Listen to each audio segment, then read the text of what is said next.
And then finally, our flower essence for the year. Does anyone know what this flower is? No, it's a. What do you? What's your? I guess how does this flower resonate for you, or what? How does it impact you just looking at it? If you just kind of take a breath. Oh, it's beautiful. Is that a Mhm. clover? No. No, I mean it has a similar shape as a clover, but no, this is much bigger than a clover. You can't tell the size based, from the picture really, but um, It no. looks, to me, it also looks like otherworldly. Uh-huh. Uh-huh. Um, so this is a very famous Australian flower, probably the most well-known Australian flower called Waratah. Waratah, it was sacred, probably the highest flower of the Aboriginal peoples in Australia.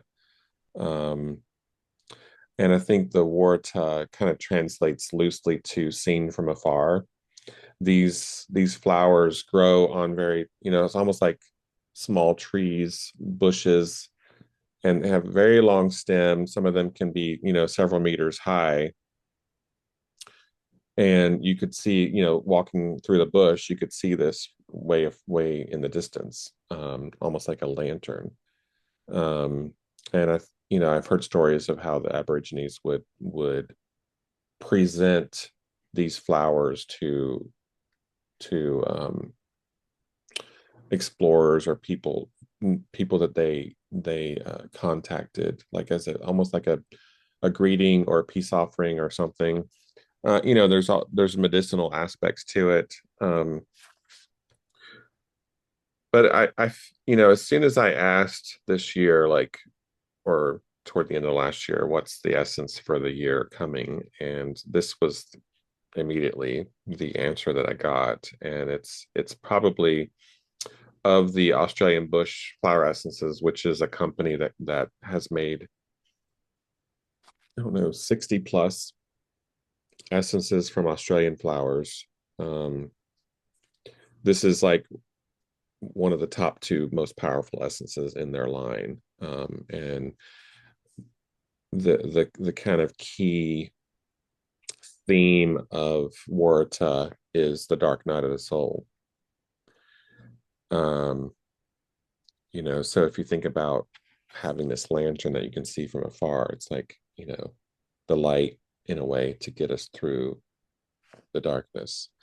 Um, so even, this is a good remedy for suicidal ideation, even. So that, if you think about connecting it to homeopathy, this would be kind of equivalent to, in a way, to Aurum, which is gold. Um, and similarly to Aurum, Warta is supportive for the heart and the eyes, which gold is also a remedy for the heart and the eyes. Um,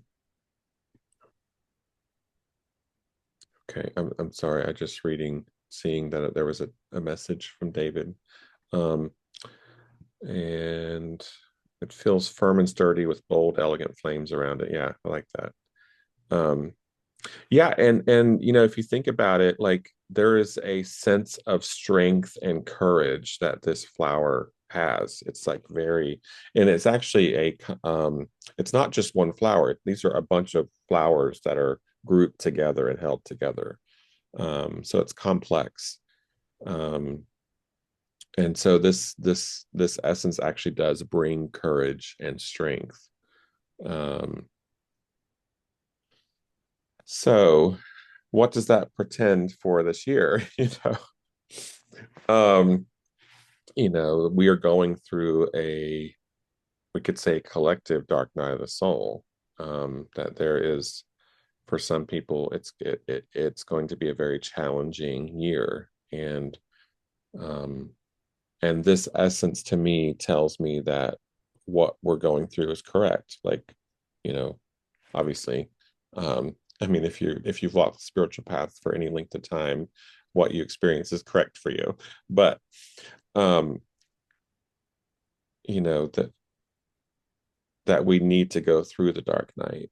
that we need to allow for a place of transformation and to hold to um, maybe a vision of what's possible, even if where we're walking seems a little dire or dark. Um, so I feel this invitation to hold to the light, to hold to our courage, to have heart, to have vision, um, to sustain us for the future, and that where we're going is a good place. It's just, hold the line, or hold to your vision, um, to get there. So any thoughts or reflections on this flower, or what I've said, or what's maybe been stimulated for you?